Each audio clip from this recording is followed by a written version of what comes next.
అందరికీ నమస్కారం అండి. ఈరోజు మనం భలే అత్తాకోడళ్ళు అనే ఓ చక్కటి కథను విన్నాం. ఇక కథలోకి వెళ్దాం. అది వర్షాకాలం. పచ్చని పొలాలు, చుట్టూ మామిడి తోటలు, మధ్యలో పెద్ద ప్రహరీ గోడతో ఉన్న ఒక పాతకాలపు ఇల్లు. ఆ గ్రామంలో ఆ ఇంటిని రాఘవరావు గారి ఇల్లు అని అందరూ గౌరవంగా పిలిచేవారు.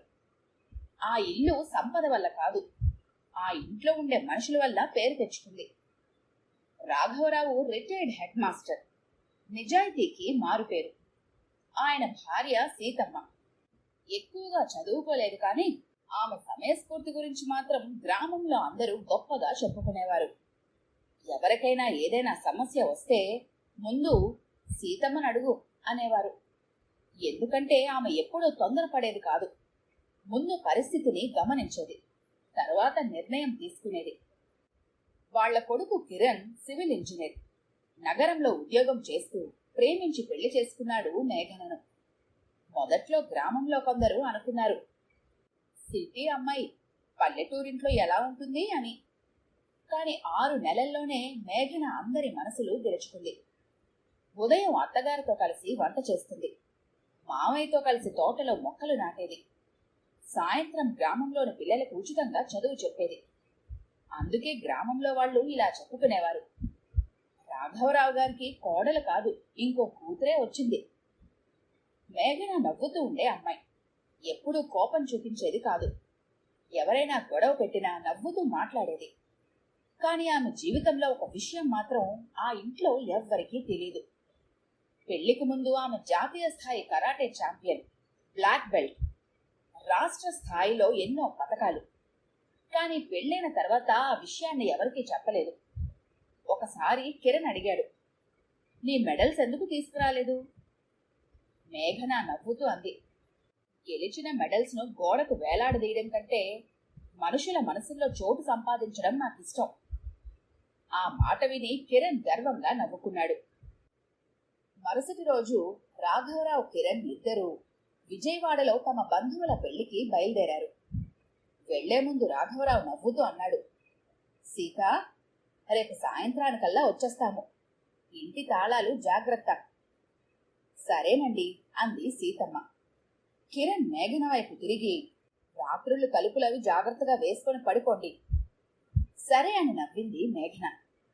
వాళ్ళు కారులో వెళ్లిపోయారు. అదే సమయంలో గ్రామం చివర ఉన్న టీ దుకాణం దగ్గర 4 వ్యక్తులు కూర్చొని ఉన్నారు. వాళ్ళు గ్రామస్తుల్లాగే కనిపిస్తున్నారు, కానీ వాళ్ల చూపు మాత్రం ఒకే ఇంటి మీద ఉంది. అదే రాఘవరావు గారి ఇల్లు. ఒకడు మెల్లగా అంటున్నాడు, బాస్, 3 రోజులుగా గమనిస్తున్నాను. ఇంట్లో పెద్దవాళ్ళు, ఒక ఆడపిల్ల, 2 చిన్నపిల్లలు మాత్రమే ఉన్నారు. మరో వ్యక్తి నవ్వాడు, మరి మగవాళ్ళు? ఇప్పుడే వాళ్ళు బయలుదేరి విజయవాడ వెళ్లారు, 2 రోజుల వరకు రారంట. 3వ వ్యక్తి ఒక చిన్న నోట్బుక్ తెరిచాడు. ఆ ఇంటికున్న తలుపులు, కిటికీలు అన్ని లెక్కలు అందులో వేసి ఉన్నాయి. ముందు గేటు, వెనక గేటు, మేడ మీదకు వెళ్లే మెట్లు, అన్ని గుర్తులు పెట్టి ఉన్నాయి. ఇంత డీటెయిల్స్ ఎలా కలెక్ట్ చేశారు అని అడిగాడు ఒకడు. గ్యాంగ్ లీడర్ నవ్వుతూ, దొంగతనం చెయ్యాలంటే ముందు ఇంటిని కాదు, ఆ ఇంట్లో ఉండే మనుషులను కూడా చదవాలి అంటూ వాళ్ళు నవ్వుకున్నారు. మరి ఇంకెందుకు ఆలస్యం, ఈ రాత్రే పని ముగిద్దాం అనుకున్నారు వారు. సాయంత్రం 6 గంటలు. వాన పడబోతున్నట్టుగా ఆకాశం నల్లగా మారింది. గాలి వేగంగా వీచడం మొదలైంది. సీతమ్మ ఇంటి చుట్టూ ఒకసారి తిరిగి గేట్లు బాగా వేసిందో లేదో చూసుకుంది. మేఘన ఆశ్చర్యంగా అడిగింది, అత్తయ్య, రోజు ఇంత జాగ్రత్తగా చూడరు కదా? సీతమ్మ చిరునవ్వు నవ్వింది, ఇల్లు పెద్దదైతే మన జాగ్రత్తలు కూడా పెద్దగా ఉండాలి. మేఘన నవ్వేసింది. అదే రోజు రాత్రి 11 గంటలు. పిల్లలు నిద్రపోయారు. సీతమ్మ వంటగదిలో దీపాలు ఆర్పి గదిలోకి వెళ్ళింది. మేఘన కూడా అన్ని తలుపులు చూసి పడుకుంది. బయట ఈదురుగాలి, మెరుపులు, చినుకులు. అంతలో ఇంటి వెనక మామిడి తోటలో 4 నల్లని నీడలు నెమ్మదిగా కదిలాయి. ఒకడు బ్యాగ్లో నుంచి పెద్ద కట్టర్ తీశాడు. మరొకడు కరెంటు మీటర్ బాక్స్ దగ్గరికి వెళ్ళాడు. గ్యాంగ్ లీడర్ చేతి గడియారం చూశాడు. 12 గంటలు. అతను మెల్లగా చెయ్యి పైకెత్తాడు. అది దాడికి సంకేతం. ఒక్క క్షణంలో టక్ అనే శబ్దంతో ఇంటి మొత్తం చీకట్లో మునిగిపోయింది. అదే సమయంలో గ్రామం మొత్తం నిశ్శబ్దంగా పడుకుంది. సీతమ్మ ఒక్కసారిగా కళ్ళు తెరిచింది. ఆమెకి చీకటి వల్ల కాదు, ఏదో ప్రమాదం దగ్గర పడుతోంది అనే అనుభూతి వల్ల నిద్రలేచింది. ఆమె నెమ్మదిగా కిటికీ తెరను కాస్త పక్కకు జరిపి చూసింది. అక్కడ కనిపించిన దృశ్యం చూసి ఆమె కళ్ళు ఒక్కసారిగా పెద్దవయ్యాయి. రాత్రి 12 గంటలు. ఆకాశంలో ఉరుములు, అప్పుడప్పుడు మెరుస్తున్న మెరుపులు. ఆ ఒక్కో మెరుపులో ఇంటి వెనక మామిడి చెట్ల మధ్య 4 వ్యక్తుల నీడలు కదులుతున్నాయి. సీతమ్మ కిటికీ తెరను కొద్దిగా పక్కకు జరిపి చూస్తూనే ఉంది. ఒక్క క్షణం కూడా ఆవేశపడలేదు, భయపడలేదు. ఆమె కళ్ళల్లో కనిపించింది ఒక్కటే, పరిస్థితిని అంచనా వేసే ప్రశాంతత. ఒకడు కరెంటు మీటర్ దగ్గర, ఇంకొకడు వెనుక తలుపు దగ్గర. మిగతా 2 ప్రహరీ గోడ దూకడానికి సిద్ధమవుతున్నారు. మొత్తం 4 అని మనసులోనే లెక్క వేసుకుంది. వెంటనే కిటికీ మూసేసింది. సీతమ్మ నెమ్మదిగా మేఘన గదిలోకి వెళ్ళింది. ఆమె భుజం మీద చేయి వేసింది. మేఘన ఒక్కసారిగా లేచింది. అత్తయ్య, ఏమైంది? సీతమ్మ వెంటనే తన చూపుడు వేలిని కదవులపైన పెట్టింది. హుష్! ఆ ఒక్క సంకేతంతోనే మేఘనకు విషయం సీరియస్ అని అర్థమైంది. సీతమ్మ చాలా మెల్లగా అంది, మన ఇంట్లోకి దొంగలు రావటానికి సిద్ధంగా ఉన్నారు. మేఘన ముఖం ఒక్కసారిగా గంభీరంగా మారింది. దొంగలా? ఎంతమంది అత్తయ్యా? 4. మరింకెందుకు ఆలస్యం? పోలీసులకి ఫోన్ చేద్దామా? సీతమ్మ తల ఊపింది. ఇప్పుడే కాదు, ముందు వాళ్ళు ఏ దారి నుంచి వస్తున్నారో తెలుసుకుందాం. మేఘన ఆశ్చర్యపోయింది. ఇలాంటి పరిస్థితుల్లో కూడా అత్తయ్య ఆలోచన ఎంత ప్రశాంతంగా ఉందో చూసి ఆశ్చర్యం వేసింది తనకు. 2 గదిలైటు వేయకుండా కిటికీ మూలలో నిలబడి బయట గమనిస్తున్నారు. అంతలోనే చర్రమనే చిన్న శబ్దం వినిపించింది. వెనక కిటికీ గ్రిల్ను కత్తిరిస్తున్నారు. మేఘన వెంటనే ముందుకు కదిలింది. సీతమ్మ ఆమె చేతిని పట్టుకుంది. ఇప్పుడే వద్దు, ఆగు, వాళ్లను లోపలికి రాని, అప్పుడే వాళ్ళ ఉద్దేశం పూర్తిగా తెలుస్తుంది. మేఘన తలూపింది. అప్పుడే పక్క గదిలో చిన్న మనవడు నిద్రలో అమ్మా అని మెల్లగా పిలిచాడు. సీతమ్మ గుండె ఒక్కసారిగా బరువైంది. దొంగల శబ్దం వింటే ముందు పిల్లల గదికే వెళ్లే అవకాశం ఉంది. ఆమె వెంటనే మేఘన వైపు చూసింది. పిల్లల్ని ముందుగా సేఫ్ ప్లేస్లోకి తీసుకెళ్ళు, శబ్దం చేయకుండా.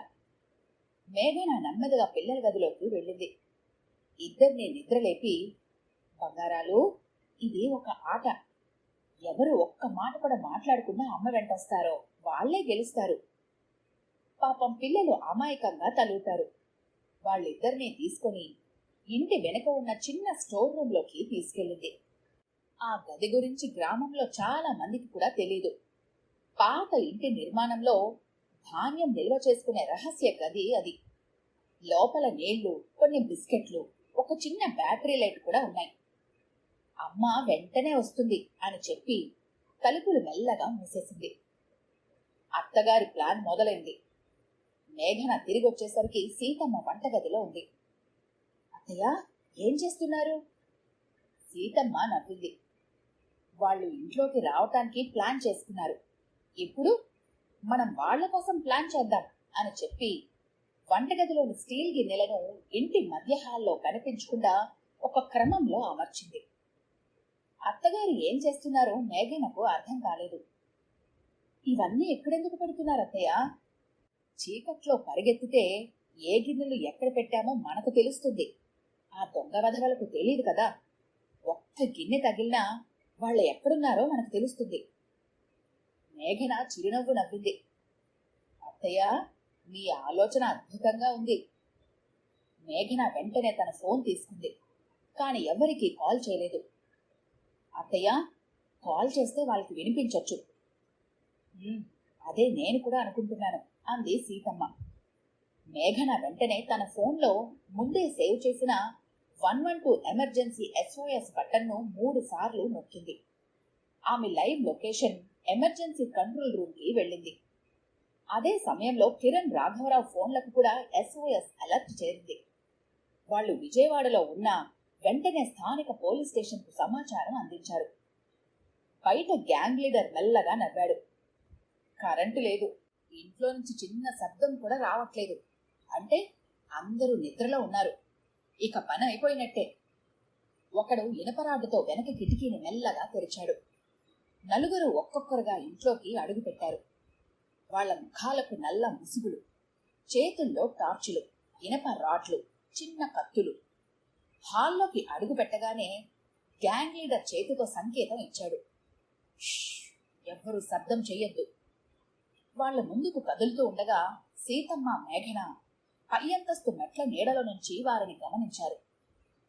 మేఘన మెల్లగా అడిగింది, అత్తయ్య, ఇప్పుడైనా వాళ్లపైన దాడి చేద్దామా? సీతమ్మ తల అడ్డంగా ఊపింది.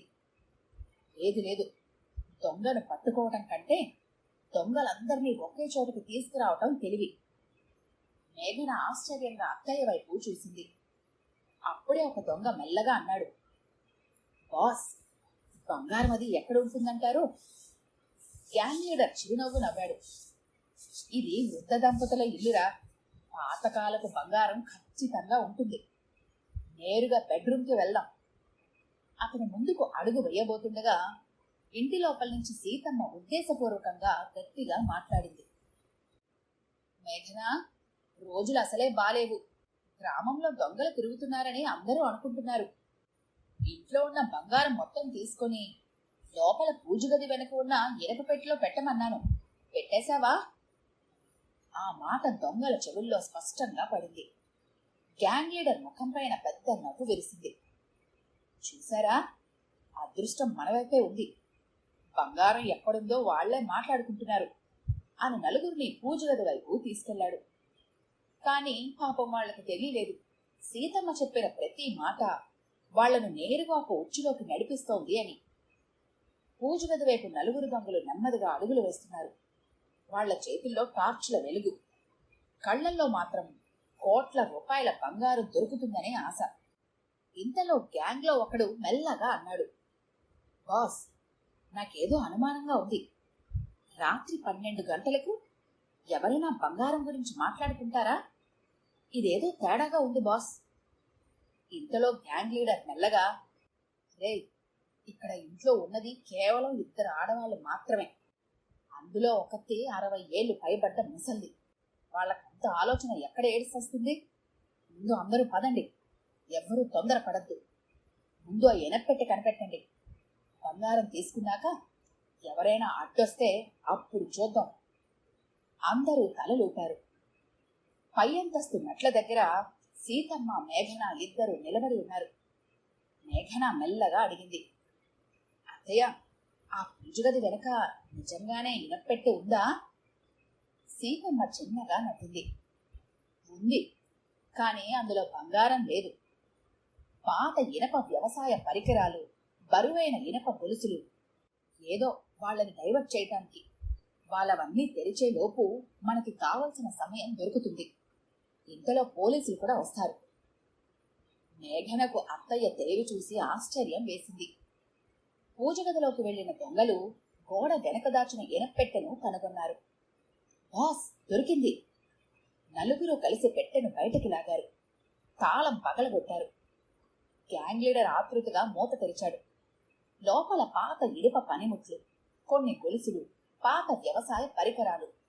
1 గ్రాము బంగారం కూడా లేదు. ఏంటిది అని కోపంగా అరిచాడు. మరొక దొంగ అన్నాడు, బాస్, నేను ముందే చెప్పానుగా వాళ్ళేదో ప్లాన్ చేశారని. మనల్ని మోసం చేశారు. గ్యాంగ్ లీడర్ కళ్లల్లో కోపం మెరిసింది. అంటే ఆ 2 ఆడవాళ్లు మేల్కొనే ఉన్నారు, మనతో ఆటలు ఆడుతున్నారా? చూపిస్తాను నా తడాక. అతను వెంటనే ఆదేశించాడు, 2 పైకి వెళ్ళండి, 2 కింద వెతకండి, ఆ 2ని పట్టుకోండి. నలుగురు విడిపోయారు. అదే సీతమ్మ ఎదురు చూస్తున్న క్షణం. ఆమె మెల్లగా మేఘనతో అంది, ఇప్పుడు వాళ్ళు కలిసి లేరు. ఇందాక నేను అనుకున్నట్టుగా దొంగలందరినీ ఒకే చోట చేరిస్తే మనకి కష్టమే. ఇప్పుడు వాళ్ళు కలిసి లేరు కాబట్టి ఇప్పటి నుంచి వాళ్ళ బలం సగం తగ్గింది. ఒక దొంగ మెట్లెక్కుతూ పై అంతస్తుకు వచ్చాడు. చీకట్లో టార్చ్ వెలుగు తిప్పుతూ ఎక్కడ దాక్కున్నారు అని వెతుకుతున్నాడు. మేఘన మెట్ల వెనక నీడలో నిలబడి ఉంది. ఆమెంకా బయటకు రాలేదు. సీతమ్మ మాత్రం కింద అంతస్తులో మరో ప్లాన్ అమలు చేస్తోంది. సీతమ్మ వంటగదిలోని గ్యాస్ సిలిండర్ పక్కన ఉన్న చిన్న స్టీల్ ప్లేటు తీసుకుంది. దాన్ని మెల్లగా ఇంటి వెనక తలుపు దగ్గరకు విసిరింది. టంగ్ అని శబ్దం వచ్చింది. ఆ శబ్దం విని కింద ఉన్న ఇద్దరు దొంగలు వాళ్ళు వెనక్కి పారిపోతున్నారు అని అనుకొని వెనక తలుపు వైపు పరిగెత్తారు. కాని అక్కడ ఎవ్వరూ లేరు. వాళ్ళు ఒకరినొకరు చూసుకున్నారు. ఇంతలోనే ఎక్కడికి వెళ్ళిపోయారు? అంతలో సీతమ్మ బయట నుంచి వెనక తలుపుకు ఉన్న భారీ ఇనుప గడియను ఒక్కసారిగా వేసేసింది. ధడ్ అనే శబ్దంతో ఇద్దరు దొంగలు స్టోర్ రూమ్ లాంటి భాగంలో చిక్కుకుపోయారు. వాళ్ల తలుపులు బలంగా కొట్టడం మొదలుపెట్టారు. ఏయ్, తలుపు తీ! సీతమ్మ నవ్వలేదు, భయపడలేదు. మెల్లగా అంది, అంత తొందరెందుకు బాబు? అసలే ముసల్దాన్ని, భయం వేస్తోంది. పోలీసులు వస్తారు, వాళ్లే తెరుస్తారులే. ఆ మాట విని లోపల ఉన్న ఇద్దరు దొంగలు కోపంతో తలుపులను బాదటం మొదలుపెట్టారు.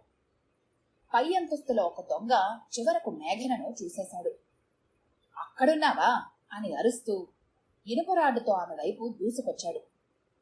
మేఘన వెనక్కి తగ్గలేదు. ఆమె ప్రశాంతంగా అతని కళ్లల్లోకి చూసింది. దొంగ నవ్వాడు. ఆఫ్టర్ ఆల్ ఒక ఆడదానివి, నన్నేం ఆపుతావు నువ్వు అని రాడ్ ఊపాడు. అంతే, మేఘన ఒక్క క్షణంలో పక్కకు తప్పుకుంది. అతని మణికట్టును బిగించి పట్టుకుంది. కరాటేలో నేర్చుకున్న ఒక ఖచ్చితమైన జాయింట్ లాక్ ఉపయోగించింది. దొంగ చేతిలోని ఇనుపరాడ్డు నేలపైన పడిపోయింది. ఇంకో క్షణంలో అతన్ని బలంగా తోసి నేలకేసి పడేసింది. అతను లేవడానికి ప్రయత్నించగానే మరో దెబ్బతో అతన్ని పూర్తిగా కదలకుండా చేసింది. అతనికి తీవ్రమైన గాయాలు చేయలేదు, కేవలం మళ్లీ దాడి చేయలేని స్థితికి తీసుకొచ్చింది. అప్పుడే మెట్ల కింద నుంచి గ్యాంగ్ లీడర్ అరుపు వినిపించింది. రే రాము, ఏం జరిగిందిరా? సమాధానం రాలేదు. గ్యాంగ్ లీడర్కు మొదటిసారిగా భయం వేసింది. అప్పటికే ఇద్దరు దొంగలు గదిలో బంధించబడ్డారు. ఒకడు మేఘన చేతిలో ఓడిపోయాడు. ఇంకా గ్యాంగ్ లీడర్ మాత్రమే బయటున్నాడు. అతను సాధారణ దొంగ కాదు, పోలీసులు రికార్డులో ఉన్న ప్రమాదకరమైన నేరస్తుడు. అతను తన జోబులోంచి ఒక పొదనైన కత్తి తీశాడు. ఇక చాలు మీ ఆటలు అని పళ్లను బిగించాడు. పై అంతస్తు నుంచి దిగుతున్న మేఘనను చూసి అతను ఒక్కసారిగా పరిగెత్తాడు. కాని సీతమ్మ మాత్రం అతని ప్రతి అడుగును ముందుగానే ఊహిస్తూ ఇంకో ఉచ్చు సిద్ధం చేసి ఉంచింది. ఆ ఉచ్చేమిటో పాపం గ్యాంగ్ లీడర్కు తెలియదుగా. రాత్రి 12:30 గంటలు. ఇల్లు మొత్తం చీకటిగానే ఉంది. బయట వర్షం మరింత బలంగా కురుస్తోంది. దూరంగా ఉరుములు. ఇంట్లో ఒక్క గ్యాంగ్ లీడర్ మాత్రమే స్వేచ్ఛగా తిరుగుతున్నాడు. కానీ ఆ గ్యాంగ్ లీడర్ మాత్రం చాలా ప్రమాదకరుడు. అతని పేరు భైరవ్. పోలీసులు ఎన్నో జిల్లాల్లో వెతుకుతున్న దొంగ. అతని మీద దొంగతనాలు, దాడులు, అక్రమ ఆయుధాల కేసులు. అతను ఎప్పుడూ ఒక్క మాట చెప్పేవాడు, పోలీసుల్ని మోసం చెయ్యొచ్చు, కానీ భయపడితే మాత్రం ఓడిపోతాం. ఈ రోజు కూడా అతను భయపడలేదు. కానీ సీతమ్మను మాత్రం ఇంకా అర్థం చేసుకోలేకపోయాడు. భైరవ్ తన మీదకు వస్తూ ఉండటంతో మేఘన పరిగెత్తుకుంటూ హాల్లోకి వచ్చింది. అతడు కత్తి చేతిలో పట్టుకొని హాల్లోకి వచ్చాడు. టార్చ్ వెలుగు ఒక్కో మూలలో వేస్తున్నాడు. అంతలో అతనికి సీతమ్మ కనిపించింది. ఆమె ఒంటరిగా నిలబడి ఉంది, చేతిలో ఒక చిన్న లాంతరు. భైరవ్ నవ్వాడు. ఏమే ముసల్దానా, ఎక్కడా నీ కోడలు? సీతమ్మ ప్రశాంతంగా అంది. నన్ను పట్టుకోవడానికి వచ్చావుగా, నేనే ఉన్నానుగా. ఆ సమాధానం భైరవ్ను క్షణం అయోమయంలో పడేసింది. భయం లేదా నీకు? భయపడితే తెలివిగా ఆలోచించలేము అని సీతమ్మ చెప్పింది. భైరవ్ సీతమ్మ వైపు నెమ్మదిగా నడవటం మొదలుపెట్టాడు. హాల్ మధ్యలో ఉన్న పెద్ద కార్పెట్ కింద పాతకాలం నుంచి ఉన్న చెక్క మూత ఉంది. ఒకప్పుడు ధాన్యం నిల్వ చేసుకునే గది అది. ఇప్పుడు ఖాళీగా ఉంటోంది. దాన్ని ఎప్పుడూ ఇనుప గొలుసులతో కట్టి ఉంచేవారు. దొంగ రావటానికి ముందే ఆ గొలుసుని మెల్లగా తీసేసింది సీతమ్మ. ఆ చెక్క మూత పైన భారీ బరువు పడితే మాత్రం అది తెరుచుకుంటుంది. సీతమ్మ చాలా నెమ్మదిగా వెనక్కి అడుగులు వేస్తోంది. భైరవ్ కూడా ఆమె వెంట నడిచాడు. ఒక్క అడుగు. అతను కార్పెట్ మధ్యలో నిలబడగానే సీతమ్మ పక్కకు తప్పుకుంది. ఛట్ మని శబ్దం వచ్చింది. భైరవ్ కిందకి జారిపోయాడు. పాత ధాన్యం గదిలో పడిపోయాడు. అతని చేతిలోని కత్తి కూడా దూరంగా వెళ్లి పడింది. సీతమ్మ వెంటనే ఆ చెక్క మూతను బలంగా మూసేసి పక్కనే ఉన్న ఇనుప గొలుసులతో బిగించి తాళం వేసింది. లోపల నుంచి భైరవ్ గట్టిగా తలుపులు కొట్టడం మొదలుపెట్టాడు. తలుపు తీ, నన్ను బయటికి తీ. సీతమ్మ ఒక్క మాట మాత్రమే చెప్పింది. కంగారు పడకు, నువ్వు బయటకొస్తావులే, పోలీసులొచ్చి వాళ్ళే తీసుకొస్తారు. అంతా అయిపోయిందని అనుకుంటున్న సమయంలో పై అంతస్తులో పడిపోయిన దొంగ మెల్లగా స్పృహలోకి వచ్చాడు. అతను కిటికీదారు నుంచి కిందకి దిగాడు. ఎవరికీ కనిపించకుండా వంటగదిలోకి వెళ్లాడు. అక్కడ గ్యాస్ సిలిండర్ పక్కన ఉన్న ఇనపరాడ్డు తీసుకున్నాడు. సీతమ్మ వెనక్కి తిరిగి భైరవ్ ఉన్న గదికి తాళం వేస్తుండగా ఆ దొంగ వెనక నుంచి రాడ్డుతో కొట్టడానికి చెయ్యెత్తాడు. అదే సమయంలో పై అంతస్తు నుంచి దిగుతున్న మేఘన అది చూసింది. అత్తయ్య, జాగ్రత్త అని గట్టిగా అరిచింది. దొంగ ఒక్క క్షణం మేఘన వైపు చూశాడు. అంతే, ఆ క్షణమే మేఘన పరిగెత్తుకుంటూ వచ్చి ఒక్క గాల్లో తిరిగిన కిక్తో దొంగ చేతిలోని ఇనపరాడ్డును దూరంగా ఎగిరేలా చేసింది. అతను మరోసారి దాడి చేయబోయాడు. ఈసారి మేఘన అతని చేతిని పట్టుకొని కరాటేలో నేర్చుకున్న నియంత్రణ పద్ధతితో నేలకేసి పడేసింది. తర్వాత ఇంట్లో ఉన్న మందమైన తెరలి తాడుతో అతని చేతులు కట్టేసింది. సీతమ్మ దగ్గరకొచ్చి, మీకేం కాలేదు కదత్తయ్య, బానే ఉన్నారు కదా అని అడిగింది. సీతమ్మ ఆమె చెంపను మెల్లగా తాకి నవ్వింది. అబ్బో, నా కోడలికి కరాటే కూడా వచ్చనమాట. మేఘన కళ్లల్లో ఆనందం మెరిసింది.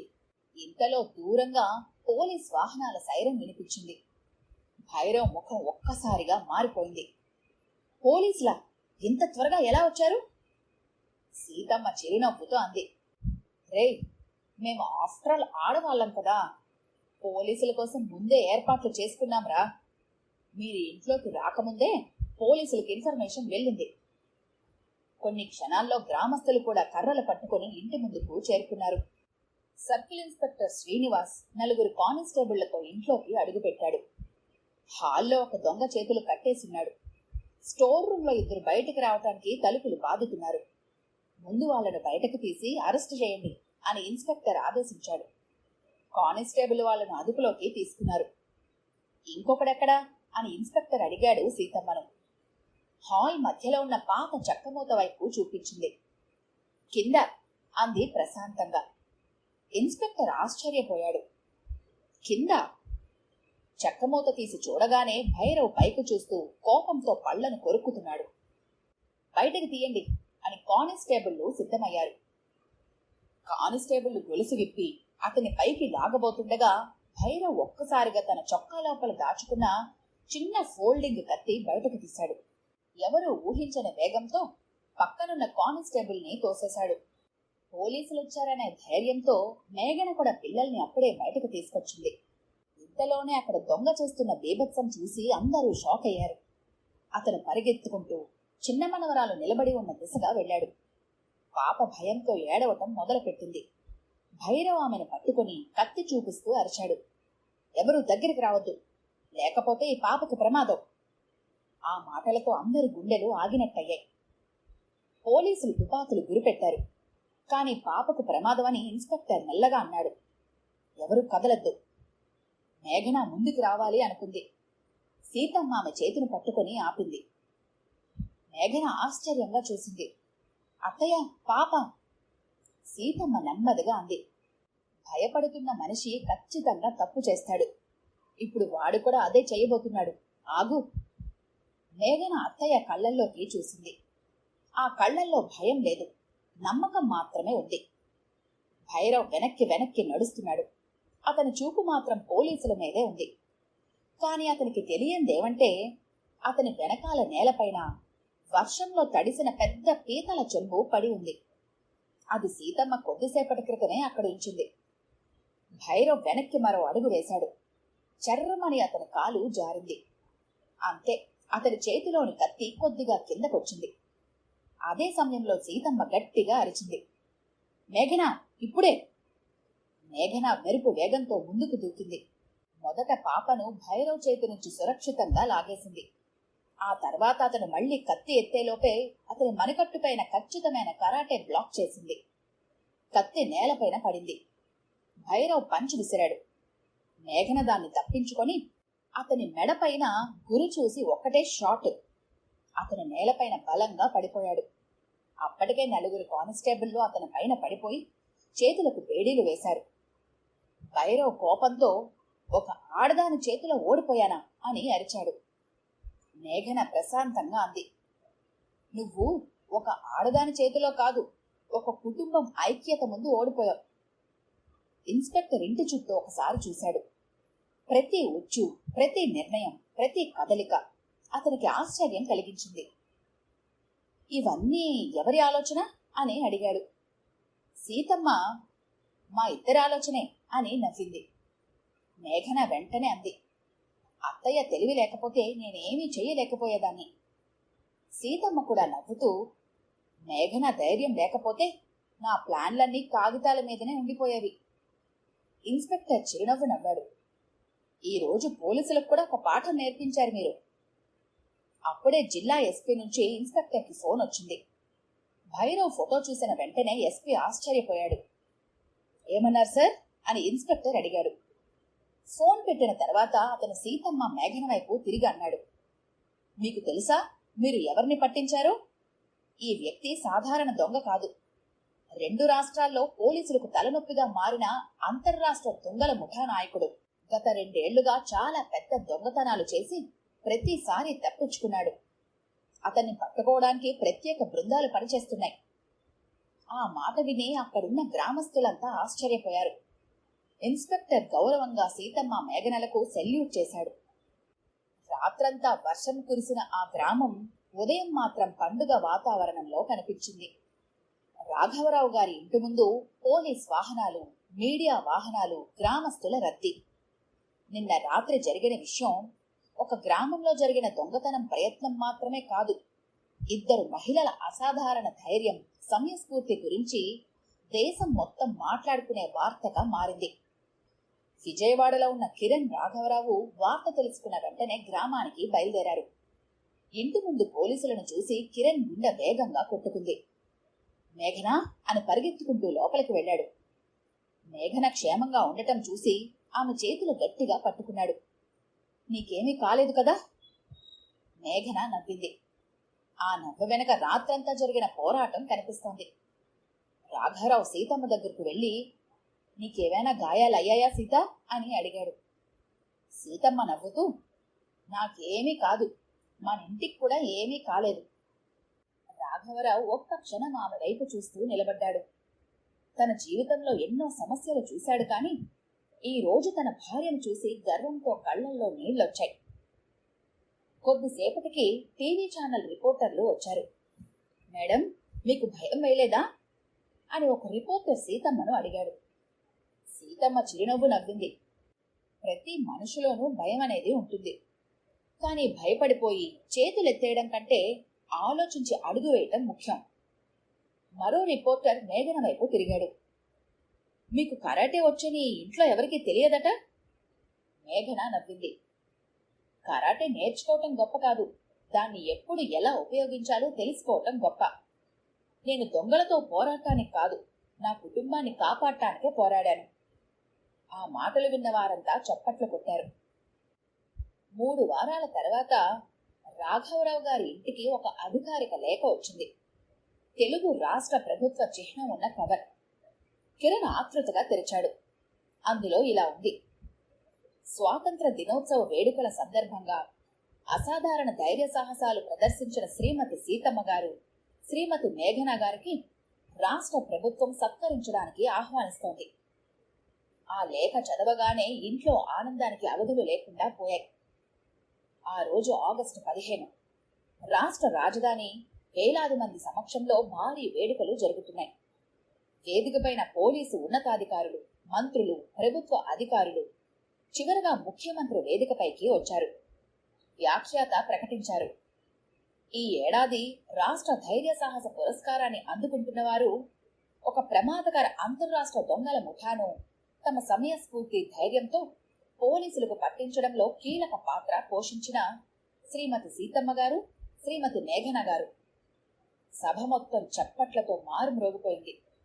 సీతమ్మ, మేఘన ఇద్దరు వేదికపైకి వెళ్లారు. ముఖ్యమంత్రి ఇద్దరికి పతకం, ప్రశంసా పత్రం, నగదు బహుమతి అందించారు. తర్వాత మాట్లాడుతూ అన్నారు, ఈ ఇద్దరు మహిళలు మన రాష్ట్రానికే ఆదర్శం. ధైర్యం అంటే బలం మాత్రమే కాదు, సమయస్ఫూర్తి, తెలివి, కుటుంబం కోసం నిలబడే మనసు కూడా ధైర్యమే. మహిళలు బలహీనులు కారు, అవకాశం వస్తే సమాజాన్ని కూడా రక్షించగలరు అని ఈ ఇద్దరు నిరూపించారు. సభలో ఉన్న వారందరూ లేచి నిలబడి దీర్ఘకాలం చప్పట్లు కొట్టారు. వేదిక కింద రాఘవరావు కళ్లల్లో ఆనంద బాష్పాలు. కిరణ్ గర్వంగా తన భార్యను చూస్తున్నాడు. పిల్లలు, అది మా మమ్మీ, అది మా అమ్మమ్మ అని అందరికీ చూపిస్తూ ఆనందపడుతున్నారు. చివరిగా వేదిక పైన మాట్లాడమని కోరినప్పుడు సీతమ్మ మైకు చేతిలోకి తీసుకుంది.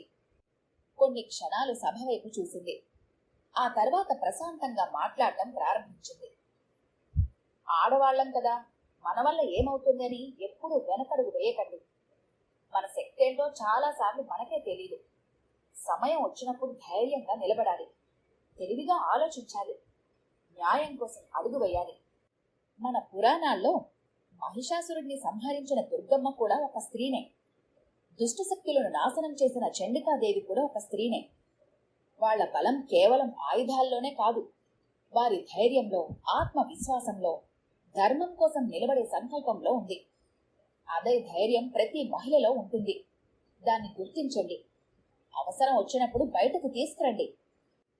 మేఘన కూడా మైకు తీసుకొని చిరునవ్వుతో అంది, ధైర్యం అంటే పోరాటం చేయటం కాదు, అవసరమైనప్పుడు భయాన్ని జయించి సరైన నిర్ణయం తీసుకోవటం. ప్రతి అమ్మాయి తనను తాను రక్షించుకునే విద్య నేర్చుకోవాలి. ప్రతి కుటుంబం తమ కూతుళ్లకు, కోడళ్లకు, అక్కా చెల్లెళ్లకు ఆ ధైర్యాన్ని ఇవ్వాలి. ఆ మాటలు విన్న సభ మొత్తం చప్పట్లతో మారుమ్రోగిపోయింది.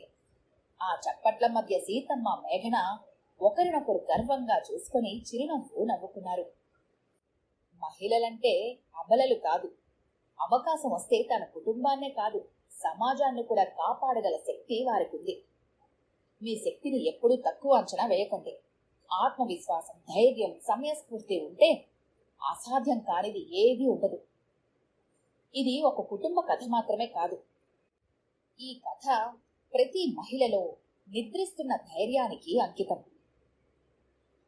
ఈ కథ కనుక మీకు నచ్చినట్లయితే లైక్ చేయండి, షేర్ చేయండి.